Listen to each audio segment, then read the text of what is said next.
just a little bit more. There we go. New game. Okay, it's still pretty loud. Prologue.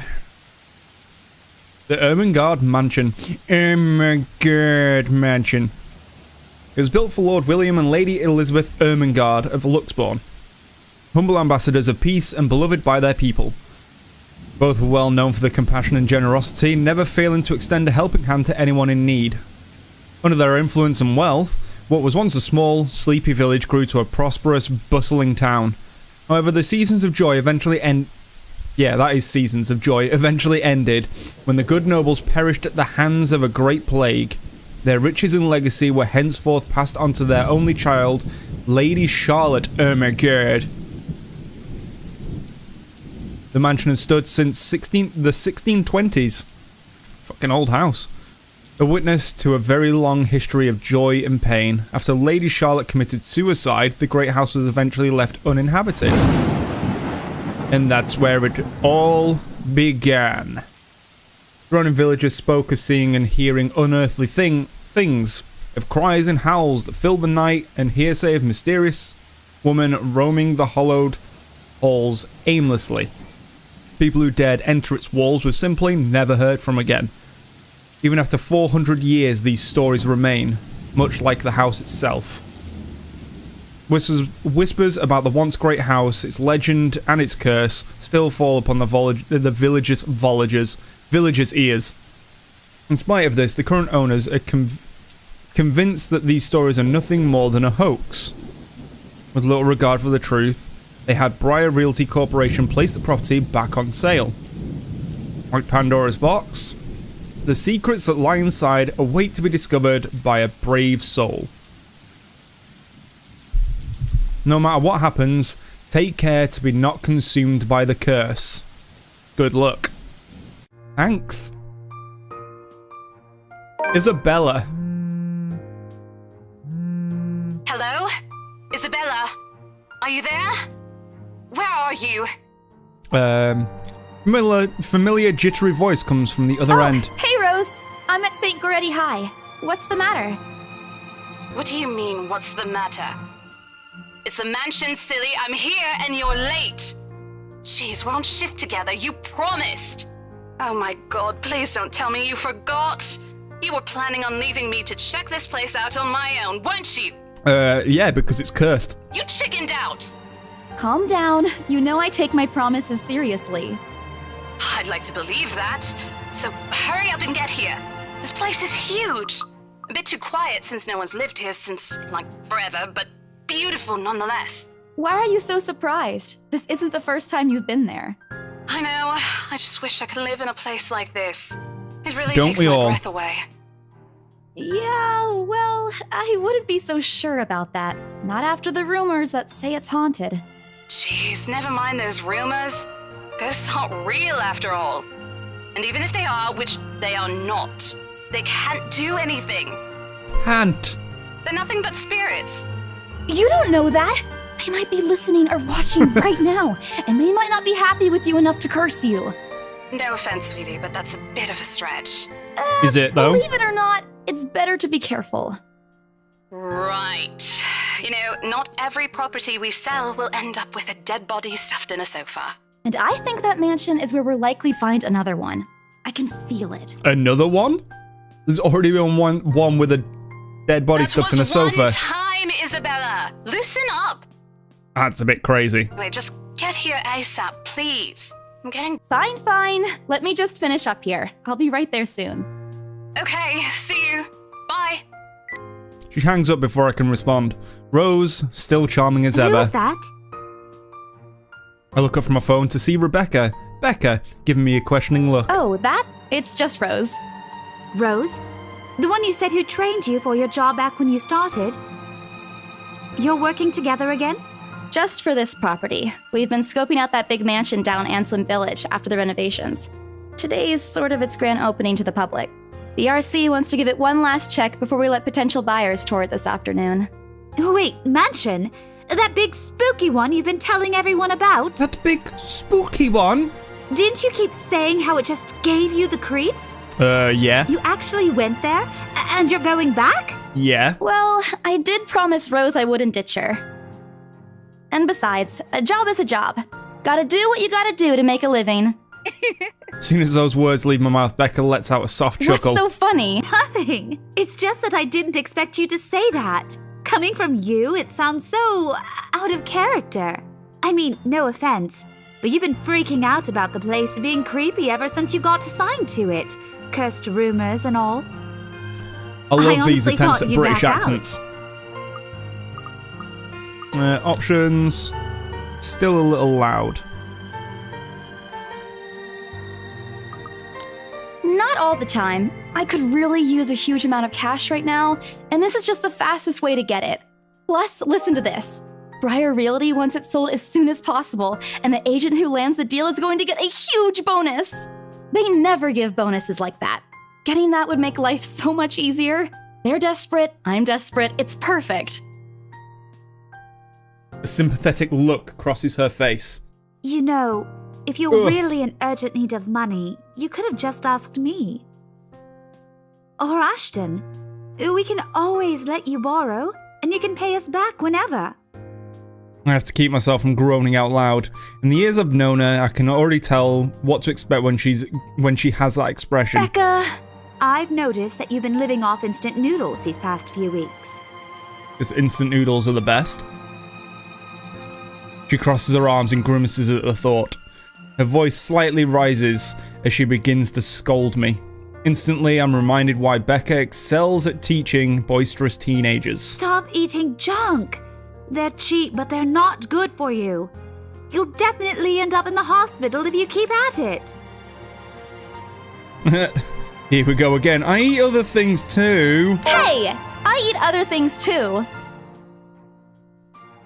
I fold my arms across my chest, mimicking her posture and giving her the best frown I can muster. The same one I'd use with my younger siblings when they're being difficult. Instead, she only raises an eyebrow at me. That's not going to work on me. And I see instant noodle cups outnumber everything else. So? You're just exaggerating. Did you even see what's in my cupboard yet? I'm not just living on instant noodles alone. I've got canned beans, peas, tuna, ham, and even hamburgers in there. Becca's wrinkling her nose by the time I get to the end of the small list. She even went a little green on the last one. I would have laughed a little at that if I didn't know it would only lead to more reprimands from her. Aren't those the same ones you won from the grocer's raffle more than a year ago? Oh, I sincerely hope you're checking the date stamps on those things before eating them. I don't want a repeat of last year. In any case, those are still not exactly healthier choices, Belle. She shakes her head, possibly laughing at some funny distant memory. When she looks up, I immediately brace myself. More words from her. Sometimes it's just better to let Becca talk until she's out of things to say. But when she turns her attention back to me, there's only warmth in her smile. What am I going to do with you? She says this more to herself than me. Her voice shifting to something kinder, even motherly, if I'm looking for an exact word. I hope you know that it's impossible not to worry about you when you're like this. You don't have to keep eating the same thing. I already told you before. You're always free to reheat food in my fridge. Thanks, Becca. I really appreciate it, but you don't need to keep babying me. You've been taking care of me since after I moved here. You have to take a break sometime. And before you ask again, no. You know I'm not a fan of borrowing money. And I'm not going to ask you to give me what you earned hard for yourself. You and your pride. But suit yourself. The offer stays on the table, though. I nod in response, if only to get her to drop the topic. But I'm pretty certain I will never take that offer. Ever. It has nothing to do with pride. I've simply seen plenty of times how friendships can take a turn for the worse just because of a few unpaid debts. I don't want something like that to happen between me and Becca. We may argue a lot of small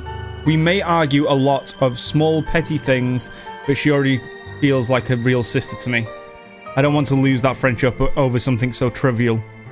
Becca's movements when she takes a quick glance at something behind me snaps me out of my thoughts. Well, enough chit-chat. Lunch is ending, and my students will be back any minute. We can catch up later. Good luck with your clients. You better treat us to lunch or something if you get that sale. You bet! With a small smile, she returns to her desk and begins sifting through pages of a rather thick history book. Probably work on the next week's lesson plan. Or at least, trying. Her eyes are distant and she doesn't seem too attentive to whatever is on the page. As if she heard my thoughts, Becca starts coughing heavily. Her hand hastily goes to her mouth to stifle the sounds. Ah, this is precisely why I followed her here. As someone who makes a habit out of worrying about other people, Becca sure forgets how to take care of herself. You sure you can manage on your own? I mean, you're still a bit feverish. Hush, dear. Don't you worry about me. I'll just drink some medicine and I'll be right as rain. I level her with a flat look.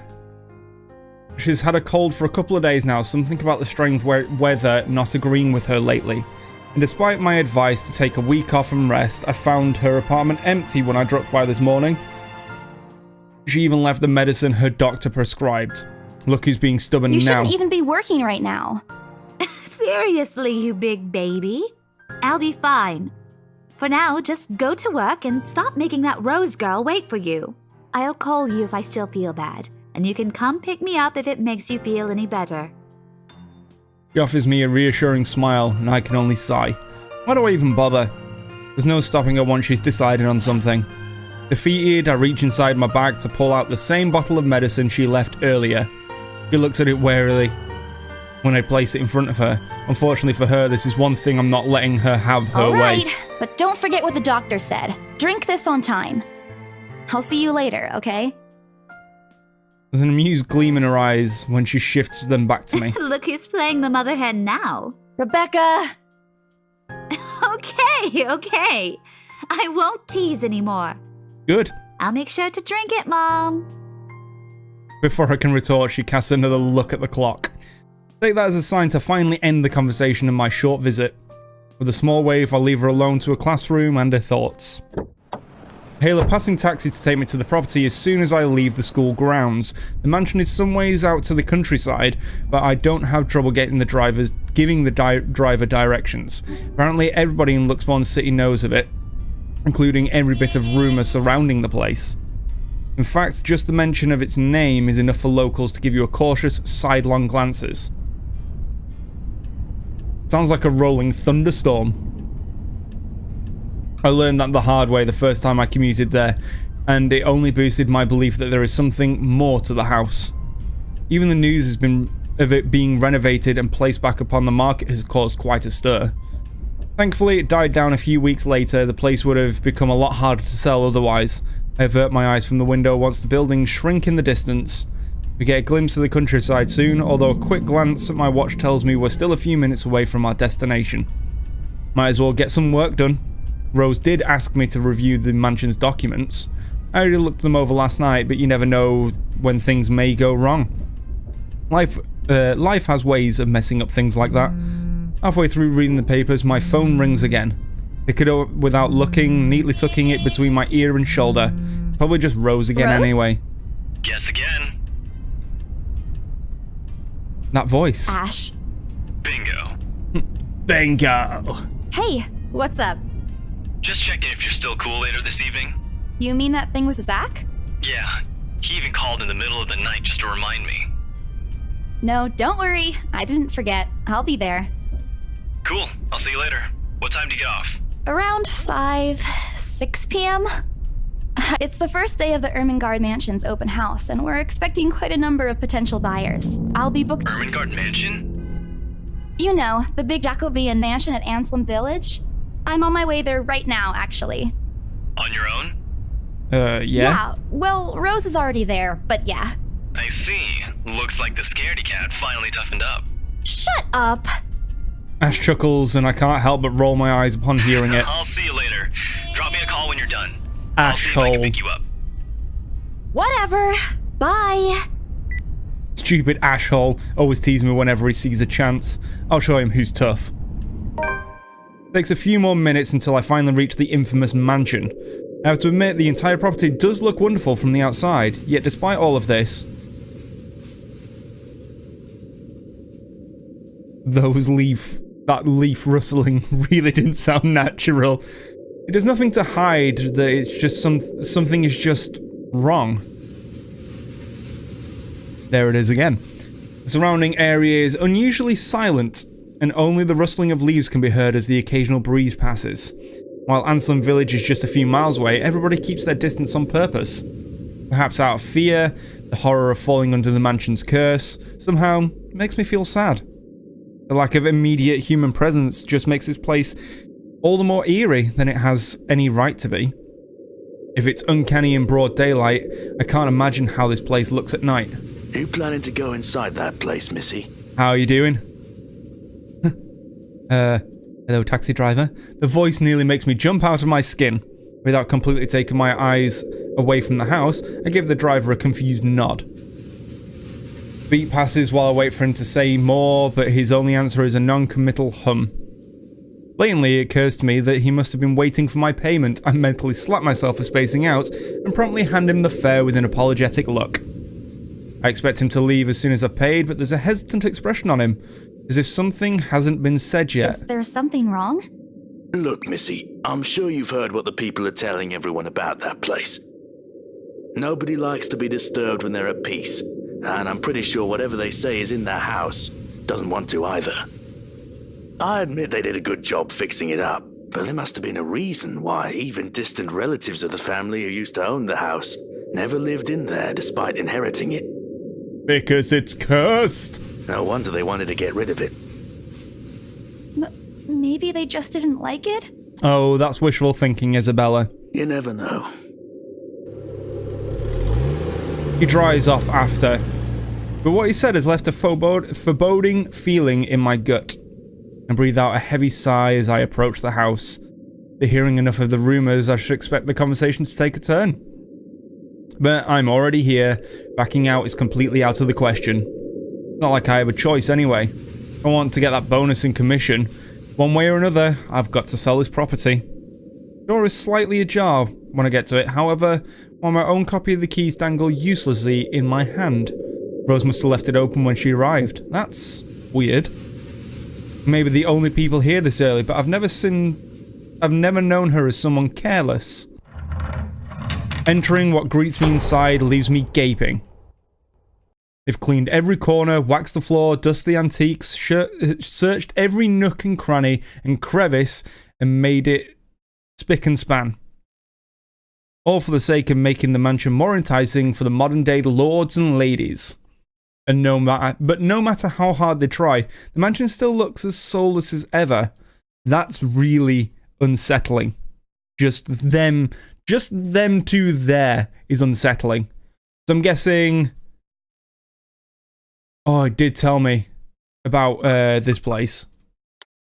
I don't think it's in there. Journal.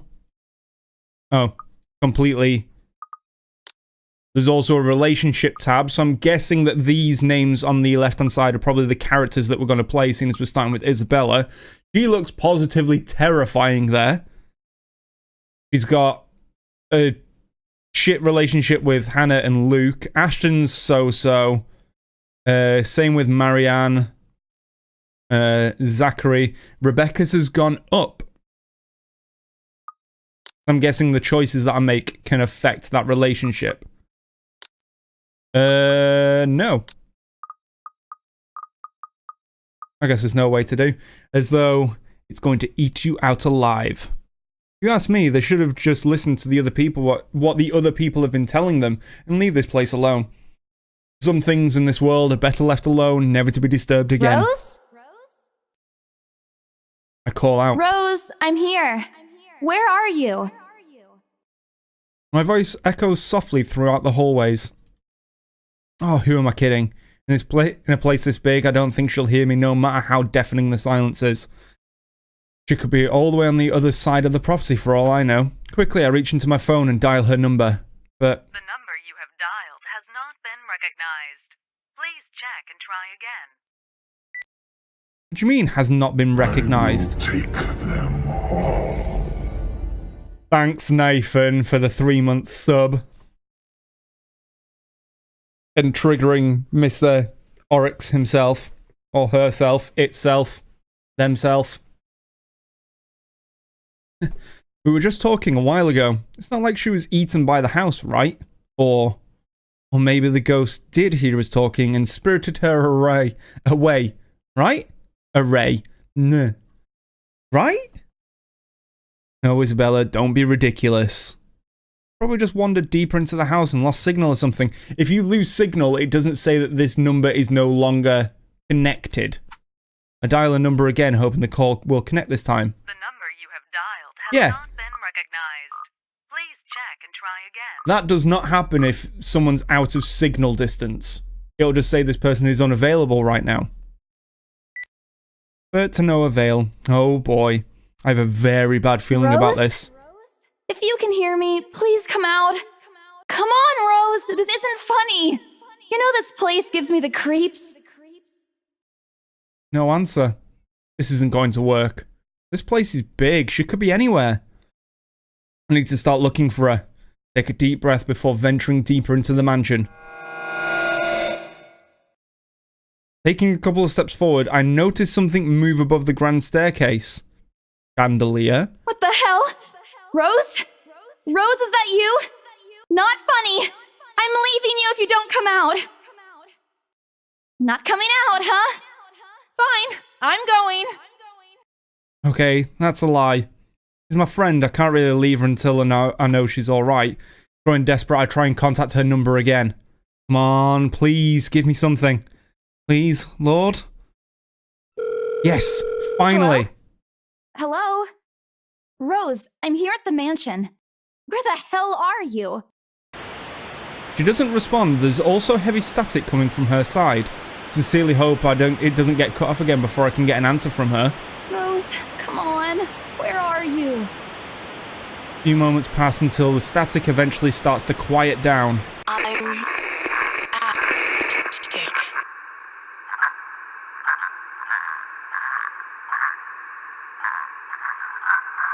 She got like a Paulie frog with her or something. What? The attic? Why? Crap, I got cut off. Man, do I really need to go there? How deep inside the mansion is the attic is? There's barely any signal. No wonder I can't contact her.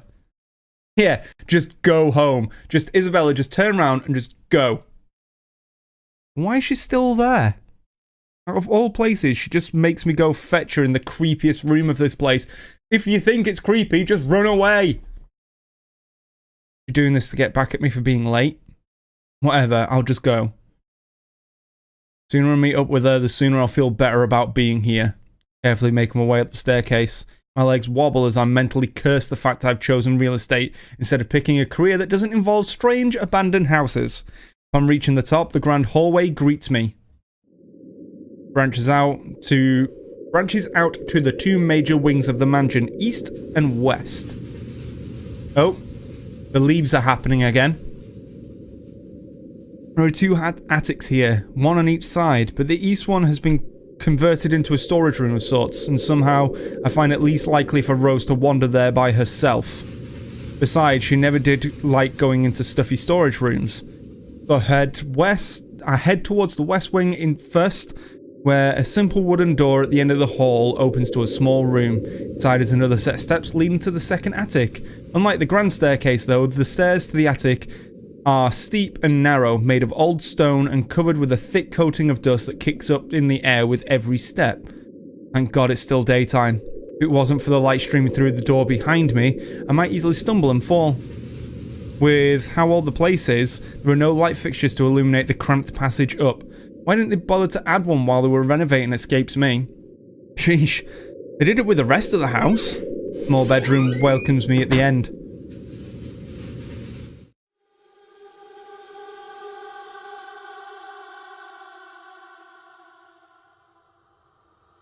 If I heard that, I'd just fucking run. Looks exactly as it did since the last time I've been here, full of dust, worn out, faded by time. Odd, I thought they cleaned everything. The crews missed this room? Ugh, cleanliness is the least of my concerns right now. The more pressing matter is Rose. She's not here. Was I dreaming when I talked to her a while ago? Did I mishear her? No. Couldn't have been a dream. For all, the creepy ambience of this estate is doing such a remarkable job of making sure I stay alert and awake. I'm sure she said she's here. Is this a prank? Maybe the phone call was Rose's last message to me before the curse got to her. Oh, shut up, brain, you're not helping. Don't make this scarier than it already is. It's already fucking scary, love. But if she's not here, where is she?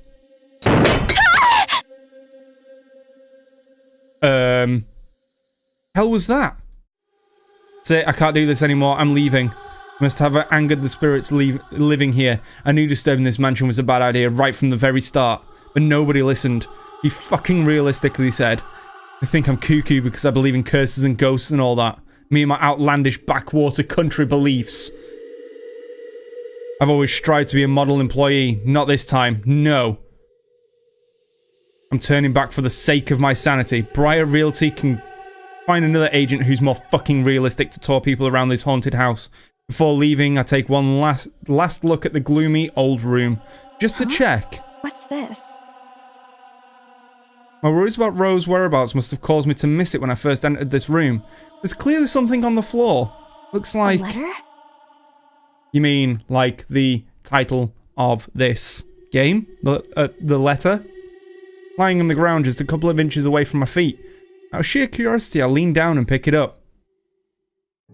Strange. I don't recall seeing this the last time I was here.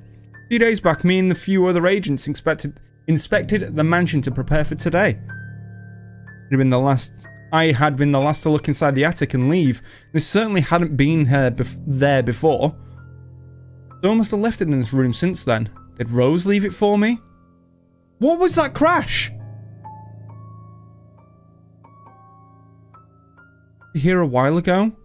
Couldn't have missed her though, could I? There's only one set of stairs leading to the attic. The letter isn't exactly in pristine condition. In fact, it looks rather ancient. The paper's so thin and rough, I'm worried it'll fall apart if I so much as touch it. But with care, I open it. Don't open it! No! No! Put the letter back down on the ground, leave it, run the fuck away, burn this place down to the ground, and go on with your life.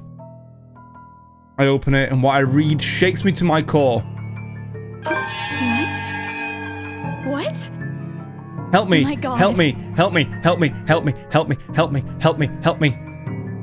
Nothing but the words, help me, fill the page. All of it, seemingly written with a crimson-shaded pen. N. Yes, because that doesn't just look like blood and fingerprints and smudges everywhere. No, it's just a red pen. It's perfectly fine. Or blood. I gulp. Same phrase just goes on and on until... Oh, it's fine. It's just a chain letter. It's fine. Fine. As long as we send it to 5 people, it doesn't matter. You know, like the old chain emails you get. Oh, if you send this to 3 people, you'll meet the love of your life tomorrow. Send this to 5 people or else. Or else what? Or else what? As quickly as I can, I scan the back of the paper and peek into the envelope to make sure I'm not missing out on a second page. But there's nothing else. No. Oh, please, no. My hands tremble as dread creeps over me. The room is suddenly getting colder. Get out! Get out of the house! I need to get out of here. Yes, you do! Folding the paper. You're taking the paper with you!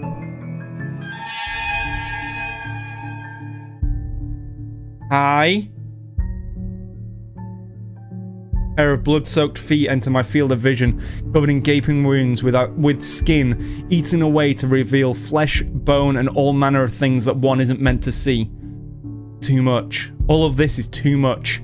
I want to cry, call for help, but the words catch my throat. Even my feet won't move, completely paralyzed out of terror.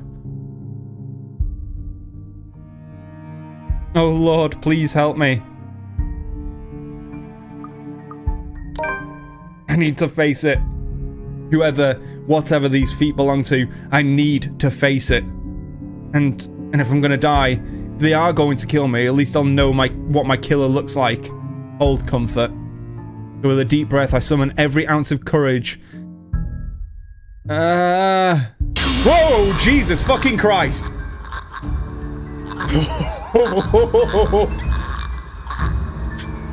Please, don't hurt me. What the fuck is that? That is horrifying. No! Without thinking, I scrambled towards the door. I struggled to open it, but it won't budge. Stay away! Go away! Please, Lord! Make it go away! Why now? Why won't it open now? My heart sinks as reality dawns in. I'm locked in. Locked in with that thing. Let me out! Let me out! Lord, please, let me out! It kind of looks a little upset there now. Like, the other one's like, oh shit, she's fucking terrifying. And this one, she's like, I've got a bum leg. Can you help me? I can't make it down the stairs anymore. Slowly approaches me as I've wrenched the doorknob violently back and forth. Ah! Ah! Oh, Jesus Christ. The door finally swings open. I couldn't have been happier. Wasting no time, I leap out the door and don't look back. My feet pound against the floor in rhythm with the loud, fast beating of my heart. By the time I run past the hallway and find myself atop the grand staircase, my chest feels so tight, like it's going to burst, but that's nothing compared to the feeling of hope the sight of the exit gives me. Yeah, like, of all the things, like, yes, it's kind of plausible that if she's looking for a friend, she might go into the room to see if she's alright. You read that note, what's the instinctive thing you do? You drop that fucking note, you leave it behind, and you run. You don't just go, oh, I've got a really bad feeling about this place. It's making me feel really uneasy, and all the things of saying it's haunted or cursed. Oh, I know, let me just take this, probably the curse item, fold it up in a nice little fucking thing, put it into my pocket, and just happily go home. Like... My shoe slips, and I find myself falling, until my back hits the ground, and pain racks my body. Yeah, we're gonna die. We're definitely gonna die. No. Go away. Go away. Ah, like, with that as well, the demon's just gonna go, oh, fine, I'll go away. And just hobbles away back to her own attic. And the last thing I see are those feet before all I know is darkness.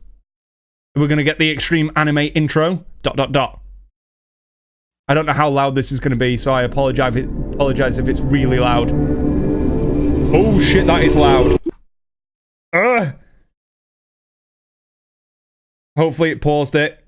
Open volume mixer.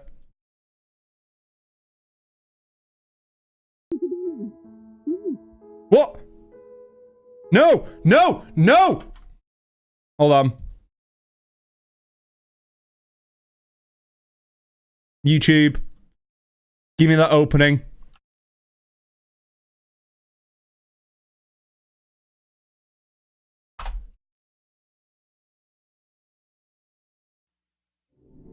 There we go. Full screen it. Display capture.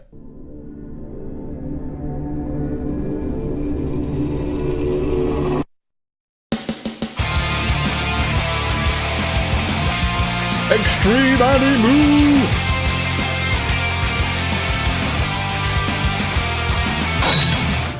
Write off your loss, send letters goodbye. I won't forget you, though your life fades away as I wither in this world filled with regret. Hold my hand and leave. Please don't leave me be. These bloody halls. Who the hell is that?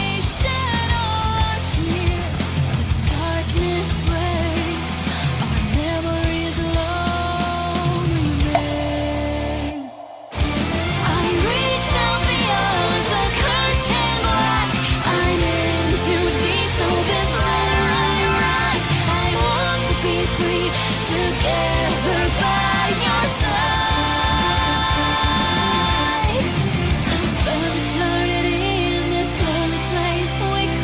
The guy at the top right-hand side of the staircase looks evil as shit. The letter. Anyway. Take off the display capture. You've got to love those anime intros. Start to rouse, pulling into consciousness against my own will. I've never felt this tired before. I just want to sleep, but the incessant buzzing, poking and prodding isn't letting me. This game, unfortunately, isn't free. I think it's like 15 quid. 14.99, something like that. Which, whatever that is in dollars. Probably like 20, something like that. My old mattress may not be the comfiest of places, but that doesn't make me any more eager to wake up. 5 more minutes, Becca. I swat away what's nudging me persistently at the side. Come on, can't I just get a few extra minutes of sleep today? I promise I'll work hard once I'm up. A hand lightly taps my cheek and something cold is suddenly being pressed against the back of my head. The icy sensation slowly spreads throughout the area, giving me an uncomfortable feeling. Isabella? Isabella? Stop. Can you hear me? Isabella? The fog immediately lifts from my mind the moment I recognize the voice and my eyes snap open. There, looking down at me is Rose. So is she the...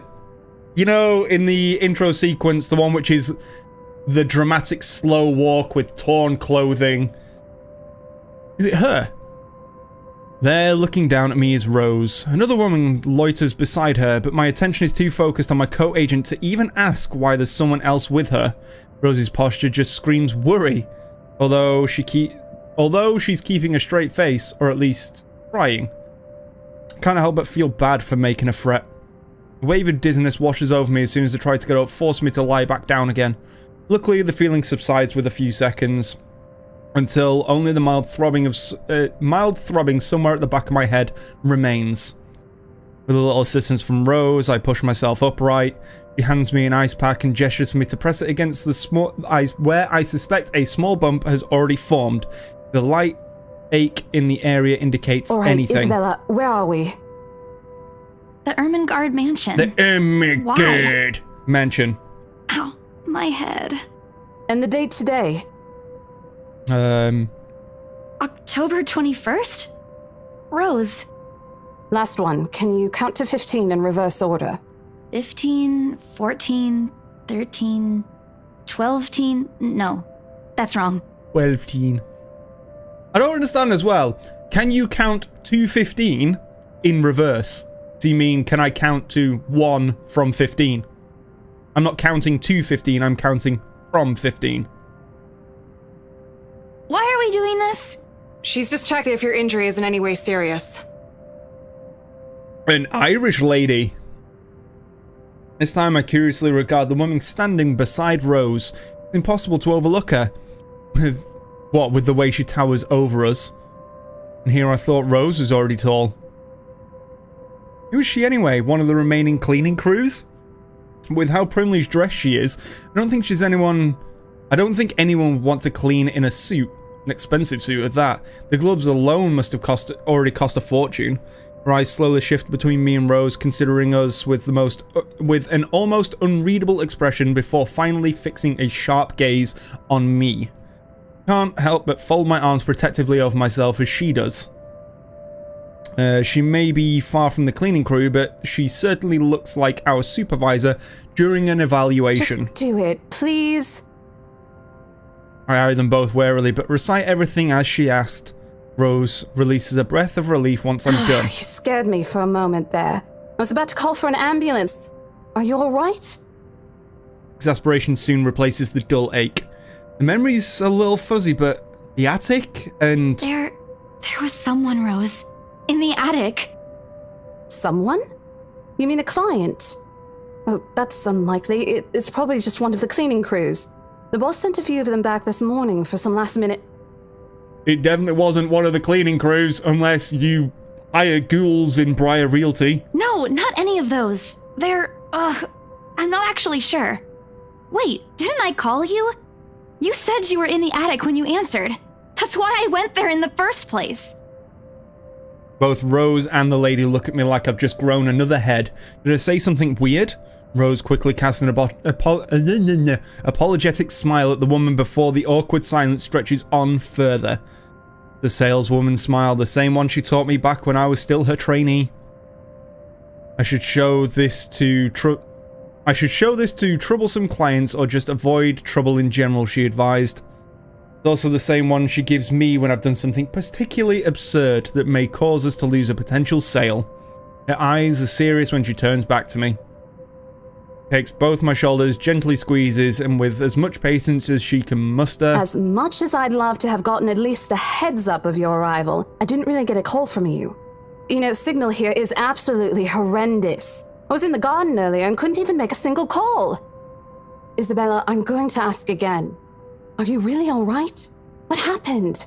But you said attic with your sick frog in the background, barely breathing. I don't know. It's all a bit blurry. I remember I was looking for you, but you weren't in the attic. And there's whoever it is. Then I must have tripped on a rug or something on the way down. Oh no. Do you think someone came in while you were out? You left the main door open. Yeah, Rose, it's a bit irresponsible to leave the front door open. We are so going to get into big trouble if something gets stolen, Rose. You let the ghouls in. Perhaps it is a concussion. Are you sure you feel fine? We could still call for an ambulance. I could cover for you. No, I'm fine. I'm okay, Rose. I can work. Oh, as well, hold on, because I'm covering a load of this stuff. Unfortunately, there's not really a good place for me to be on the screen on this one, other than like up in this top corner up here, but it'd look weird just a floating me. But yeah, we've got a journal and it says new, so 17th and 18th are nothing. So we're starting already the third day in. Before going to the Ermagerd mansion, Isabel Santos dropped by St. Goretti High School to check on Rebecca Gales. So yeah, got a phone call from Ashton to tell her about Zach's movie. And then the help me note in the Ermagerd mansion's attic. Is that it? Oh, wait. That's the time. Profiles. Ooh! Like cinnamon rolls, dogs, food, police procedural dramas, and teleseries. Not how you spell series. Comedies, karaoke. Oh, so she's Filipino.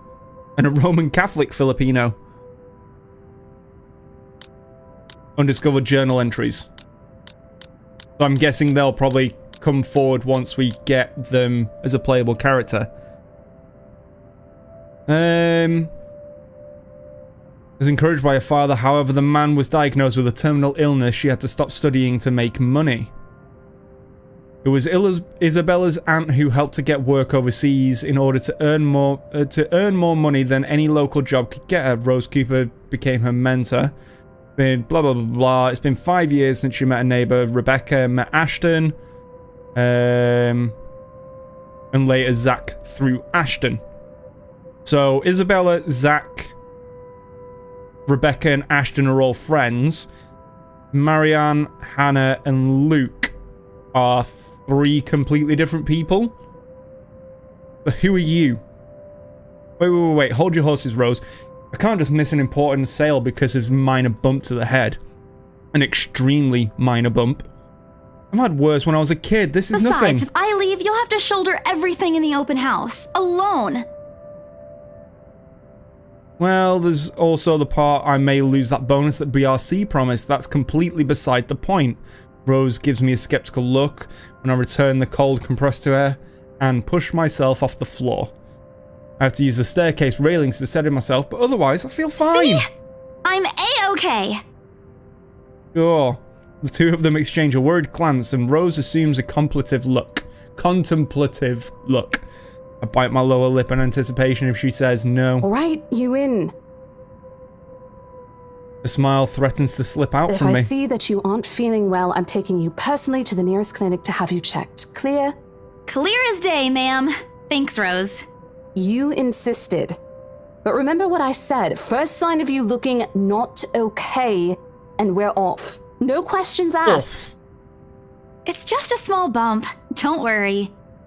You shouldn't downplay these kinds of things. It could be a serious injury for all we know.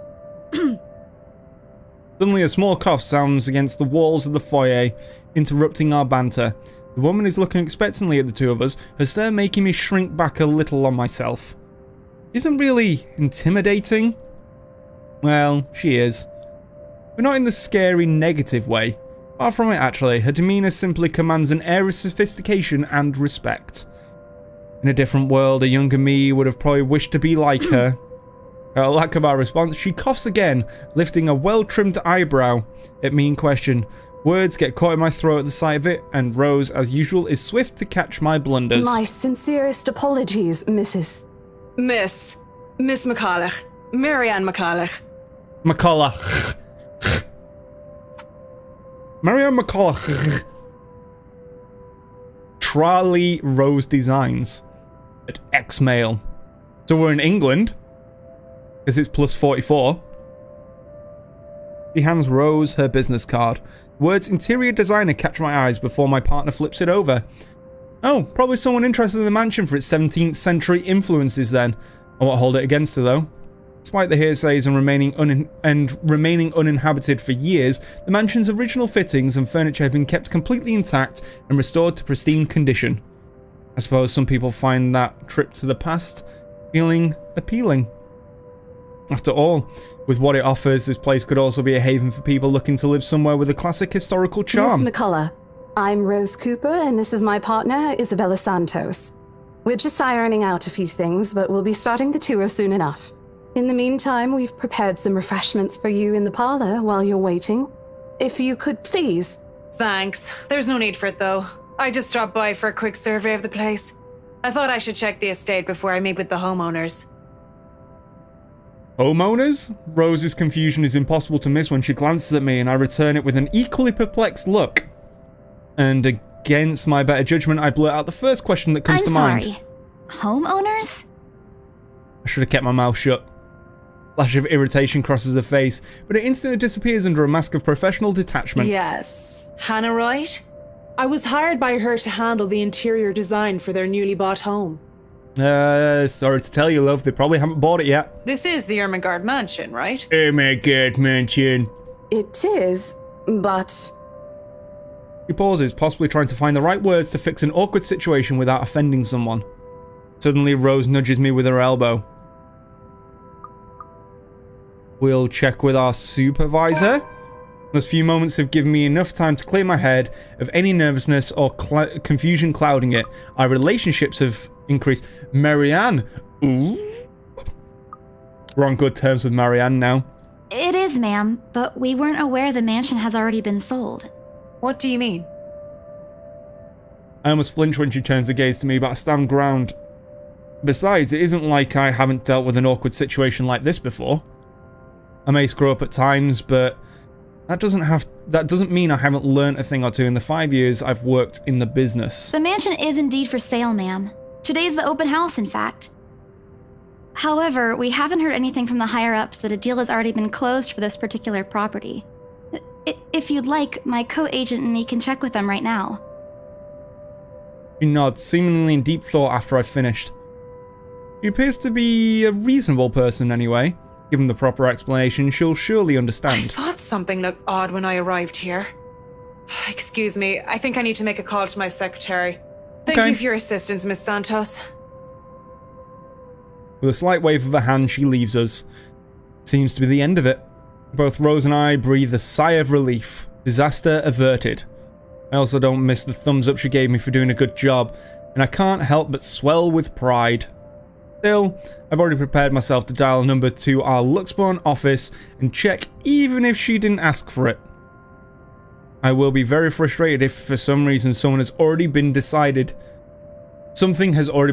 without mine or Rose's knowledge. That's a whole new level of unfair. We've been working hard on this.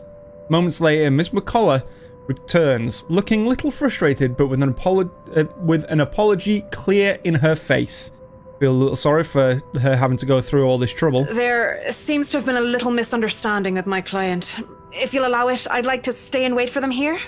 I was informed they'll be dropping by for the open house today. I figured it'd be a waste to just leave after that long drive. I might... Certainly. Oh shit, I keep You skipping could stay at dialogue. the parlor in the meantime, ma'am. I'm sure it won't be long before our guests arrive. And, Isabella, I left a few documents in my car. You know where I keep those. You're chucking me out the house, basically. Can you please get it for me? Rose glances at her wristwatch before tossing me a set And of hurry! keys. You've still got a few minutes to double check those papers. Okay, got it. Okay. Two of them disappear behind the parlor's door. One sec.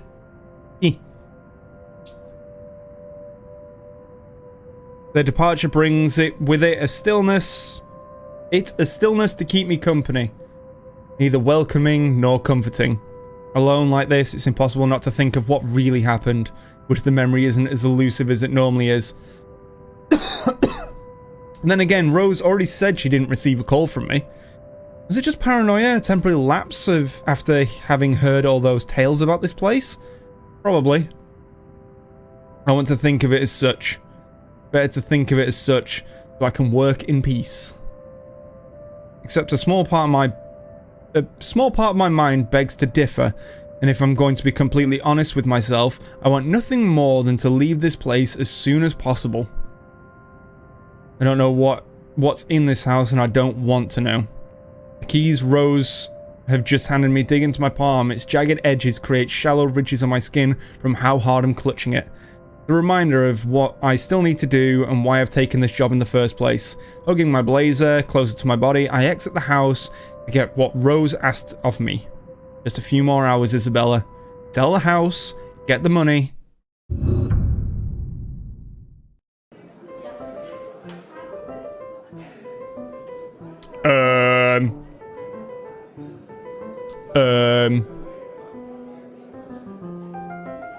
There's a little bit of blood in a few places there.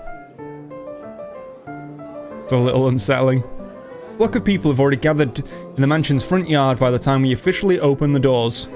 I'm not sure whether I should feel baffled or underdressed standing in their presence. Men and women of wealth and status, all dressed to the nines in fancy suits and lovely dresses of varying colours, compose the medium-sized crowd.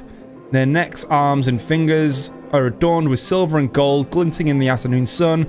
Some even have ridiculously fancy feathered hats on their heads. Oh, the posh. I really hope there aren't any magpies living nearby like in the stories. Those birds will have a field day in this.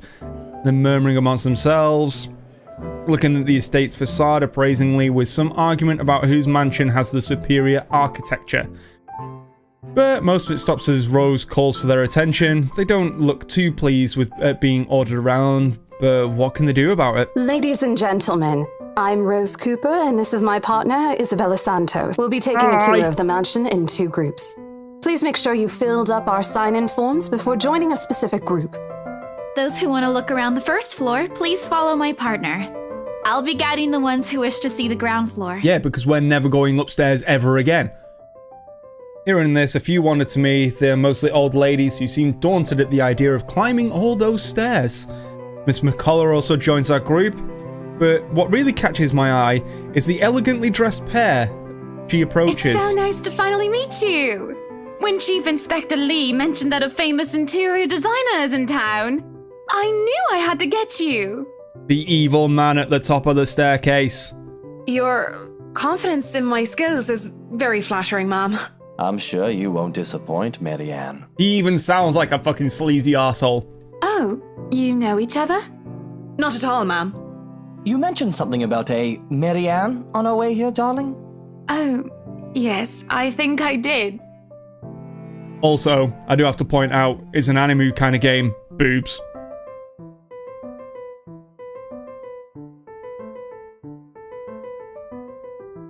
I had no option but to enter the house. It was against my own free will. They must be the clients she was talking about. I might have seen their faces somewhere before, some magazine or the television, I can't quite remember. Then again, most of our guests have likely ended up on the news one way or another, and I won't be surprised if these two already have. The people who are popular enough, they aren't dressed as loudly as the others. and in their simplicity, the couple stands out. The woman in particular is stunning enough to turn the heads of most people in my group because she has boobs, especially the men with wandering eyes. The guy standing beside her doesn't seem to mind though, and if I'm going to be a bit bold in my assumption, I'd say he's basking in the attention. Both of them, in fact. I'd like to think they were brother and sister if it wasn't for their public display of affection.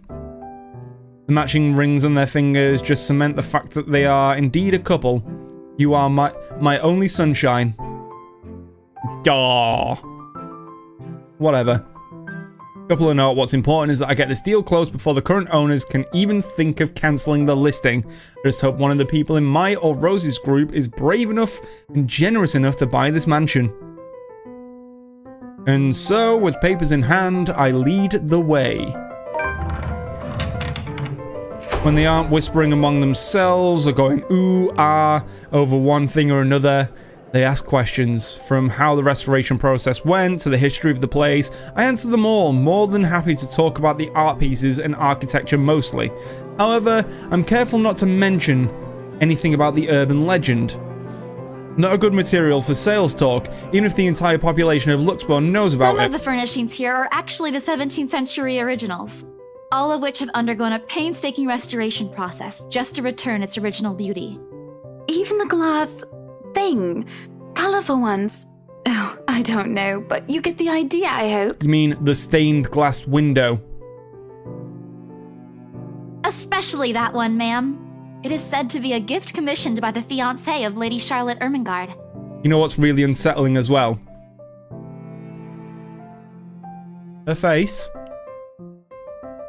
Pretty close to what I can assume is one of the original owners, and then that guy on the right kinda looks like her fella. The mansion's current owners have specifically requested that the restoration crew take great care in handling it. It's a priceless work of art and the most distinctive feature of the mansion. By the time I've stopped talking, her attention is already elsewhere. Isn't this place wonderful, darling? I told you it's not a total waste of your time. I don't know. Isn't it a bit too small? We might have to break a wall down to have more room. A bit too small? It's a fucking mansion, mate. Well, I think it is just right. Don't you think so, Marianne? It is splendid, ma'am. But isn't it a little too early to make plans when no deal has been signed yet? Never mind that. It isn't going to be a problem. We've got a wonderful legal team to handle everything. Start taking notes, though. I think I've got a few things I want changed before we move in. You haven't even bought the house yet, love. The rest of the conversation gets lost in the chatter of our companions. I don't want to make any assumptions yet, but the sheer interest is enough to give me some semblance of hope. Oh, please, please, please let these guys be the one. Eventually our group reaches the kitchen. Much like the rest of the house, a great deal of effort has been put in retaining the room's classical appeal. The open hearth at the end of the room in particular looks amazing, like the ones I've only seen in fairy tale books. And mad props to the cleaning crew. Seriously, after overhearing hundreds of the complaints about the soot and tar staining the bricks and how much of a pain in the arse it's been cleaning all this, they still managed to pull this off. Or make it look presentable at least. The highlight of the room, however, is what's underneath this hatch here. It's a sex dungeon. Oh, don't say anything yet. An underground wine cellar. This is the first time the guy in grey speaks up, Mr. Luke Wright, if my memory supplies from the forms they signed earlier. My memory supplies? A weird phrase. His sudden attentiveness catches me off guard. Since the start of the tour, only his wife has shown a form of genuine interest in the place. But this time, something lights up in his eyes at the mention of the Undercroft. So interesting about the basement, I really don't understand rich people sometimes. Right now, it just gives me the impression of a child who's seen what he absolutely wants for Christmas. I've always found it cute whenever I see children act that way, my younger siblings especially, and a grown man. Almost yes, funny. Sir. It could house around 7,000 to 11,000 bottles of wine. That's not a wine cellar. That's a fucking nuclear bunker of wine. Truly. And the room, how was it built? The bricks that were used to build the cellar have been carefully picked for the purpose of maintaining and preserving a constant temperature and humidity in the room. It's a good place to keep your private collection in if you have one, sir. It keeps the corks in good condition. Oh, love. Didn't you say before that you wanted to make your own personal vineyard? Perhaps you could start one here. Ooh, look! I'll just put my arms here and squeeze my boobs a little bit closer together. Woohoo! Oh, anime poses. You know we're going to need space for that, darling. And this isn't big enough? If it's space you're worried